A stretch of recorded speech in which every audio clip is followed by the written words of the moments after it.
B strong. ട്രംപിനെ പിന്തുണച്ച് Tulsi Gabbard. Iran വിഷയത്തിൽ യുഎസ് ഭരണകൂടത്തിൽ ഭിന്നതമാണ്. പി ചെറിയാൻ. ബ്രീ. Washington DC. ഇറാനെതിരെയുള്ള സൈനിക നടപടിയിൽ പ്രസിഡന്റ് ഡൊണാൾഡ് ട്രംപിനെ പിന്തുണച്ച് national intelligence director Tulsi Gabbard രംഗത്തെത്തി. ഇറാൻ വിഷയത്തിലുള്ള വിയോജിപ്പിനെ തുടർന്ന് national counter terrorism centre director Joe Kent രാജിവെച്ചതിന് പിന്നാലെയാണ് ഗാബാർഡിന്റെ പ്രതികരണം. ബ്രീ.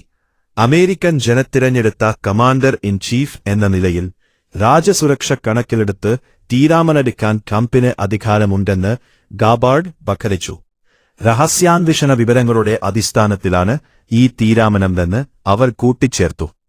ഇറാനിൽ നിന്നുള്ള ഭീഷണി അടിയന്തര സ്വഭാവമുള്ളതല്ലെന്നും ഇസ്രായേലിന്റെയും അവരുടെ ലോബികളുടെയും സമ്മർദ്ദത്തിന് വഴങ്ങിയാണ് യുദ്ധം തുടങ്ങിയതെന്നും ആരോപിച്ചാണ് ജോ കെന്റ് രാജിവെച്ചത്. കെന്റിന്റെ ആരോപണങ്ങൾ തള്ളിയ ട്രംപ് അദ്ദേഹം സുരക്ഷാ കാര്യങ്ങളിൽ ദുർബലനാണെന്ന് വിമർശിച്ചു. ഇറാൻ ഭീഷണിയാണെന്നത് എല്ലാവർക്കും അറിയാവുന്ന കാര്യമാണെന്നും ട്രംപ് പറഞ്ഞു.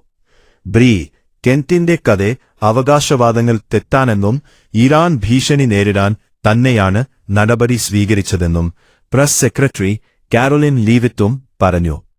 ഇറാൻ യുദ്ധത്തിന്റെ സാങ്കത്യത്തെ ചൊല്ലി വാഷിംഗ്ടണിൽ രാഷ്ട്രീയ ചേരിതിരിവ് ശക്തമാക്കുന്നതിന്റെ സൂചനയാണ് ജോ കെന്റിന്റെ രാജി.